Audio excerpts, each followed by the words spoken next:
Chug was a little tired of missing his targets. Then it occurred to him, what if he tried looking a little harder at what he was shooting at?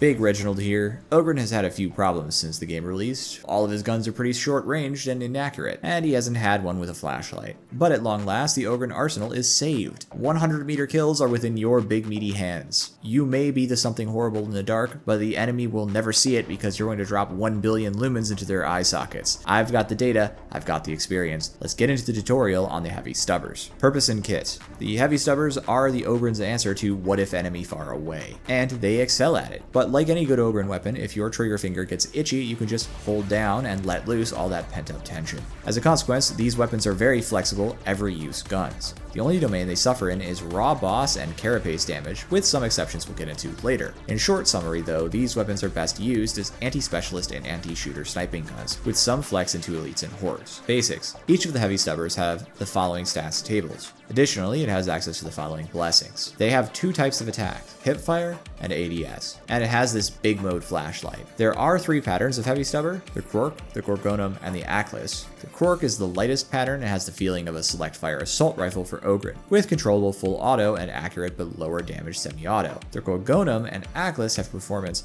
that much more closely resemble the battle rifle concept, with higher caliber and heavier hitting rounds with less control. The Gorgonum is the middle child that tries to split the difference, while the Aklis goes full girth power and discards petty concepts of ammo supply for maximum mind maiming. That's the fundamentals for you. Hipfire usage. The hipfire on each of these weapons serves up an impressive cannonade.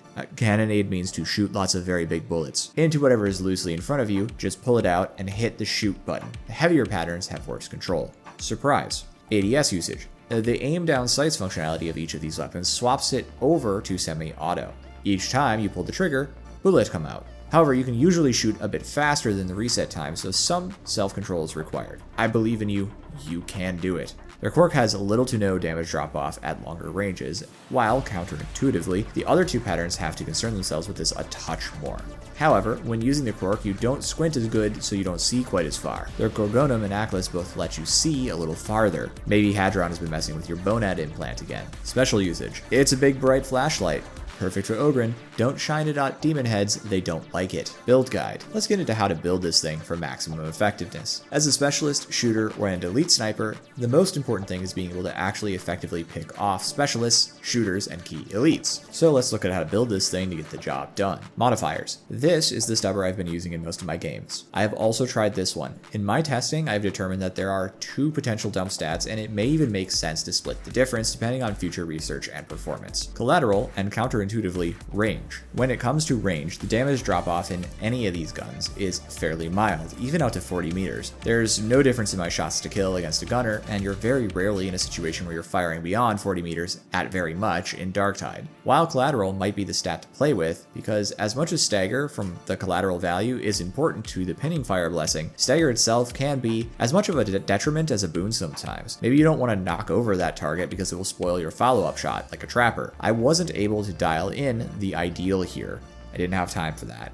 But I'm recommending this as a place to look in the future. Either way, you're perfectly safe to dump on range from my testing down to at least 60. So that's what I'll be going with, especially for the Quark, which counterintuitively has the least damage drop off over range. As a point of order, there's no ammo stat on these weapons, which means that, barring talents, they always have the same ammunition supply. For the Aklis, that's 20 rounds in the drum with 100 in reserve. For the Gorgonum, that's 30 rounds in the box with 150 in reserve, and the Quark has 40 in the box with 200 in reserve. As far as I can tell, the best possible 2 choices from the perspective of breakpoints are Flak and Maniac for all 3 patterns. Both get you either a 1-tap on headshot or a 1 or 2-tap on body shot on the key targets, sometimes requiring puncture to reach that that one tap. The only specific one that we might swap here is flak for carapace if we are building the Atlas for crusher work. Unarmored, I suppose, could also be an alternative to either maniac or flak if you really hate drag shooters, but flak is more about reliability into shotgunners, gunners, and reaper body shots than anything else. And I suppose maulers as well. Blessings. Same as always, we're going to try and rank order these blessings, starting with our 2 best blessing combos. Then we'll work our way down. The first pairing is Overwhelming Fire and Pinning Fire. This is what I prefer on the Krork and Gorgonum Stubbers. It allows you to flex into full auto if it is useful, but still provides great repeating fire into various single targets. It is also pretty ammo efficient for both weapons, but for the Atlas, I think that surgical and deadly accurate lean into what the gun is intended to do a bit more, but it does sacrifice its flexibility as a machine gun. Next are our A-tier blessings: Blaze Away, Cavalcade, and Headhunter. All these blessings are solid blessings on most weapons. Blaze Away, when combined with Pinning Fire, will net you a better machine gun with moderately inferior performance on single fire to the preferred combo. Cavalcade is in the same camp, but is crit oriented. Ogryn is a crit machine, but this could be combined with some gunlugger talents on the right tree to extract additional advantage. Headhunter is a decent blessing in the same camp, but I wouldn't take it over surgical except maybe if I was trying to crit build the Krork with its high rate of fire. I think this is worth a look.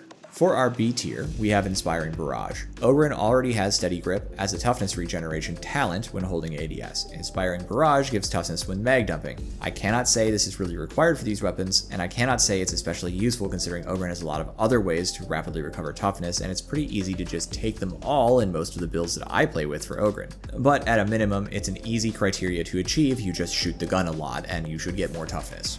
Last is just dumpster tier. There's really no C tier here. Opening Salvo and Glory Hunter. Opening Salvo is bad because you can do more damage with other talents with less waiting around. On all the targets I tried it on, I got no exciting breakpoints I didn't already get with Overwhelming Fire, but I had to wait between shots more than was necessary to get accurate fire. And it only really helps during single fire, while Overwhelming Fire can actually help break down a big health pool even on full auto. So there's just no value here compared to that. Glory Hunter is bad because not only is it just a toughness pump blessing, which you don't really need on Ogryn, but it only works on kill and only against elites. Yes, elites are very common in high difficulty content, but sometimes elites aren't around. So when that does happen, you get no value. And what if you kill like 90% of an elite target and someone else snipes it? Happens all the time, and you would get no value there either. And what if there's no elites you can effectively kill with your stubber? It's just crushers from eye to eye. And to the extent, maulers aren't great targets for these weapons either, at least not without specializing your blessings into them anyway. So that's 2 major elite targets removed there. Bulwarks also have their annoying shields, oops, that's another. So you're really reducing the pool of possible value here, and it's not even worth it in the first place. Data and weapon ranking. My data for these guns is centered on my testing apparatus. Breakpoints are actually fairly simple most of the time for these weapons, with something like 1 to 2 shots on shooters, 2 to 4 shots on gunners, and 1 to 3 shots on various specialists except muties depending on talents, blessings, and perks. These weapons kill what you want to kill, and they do so in a way that you'd expect. The light variant has slightly worse shots to kill than the heavier variants, but better fire rates, and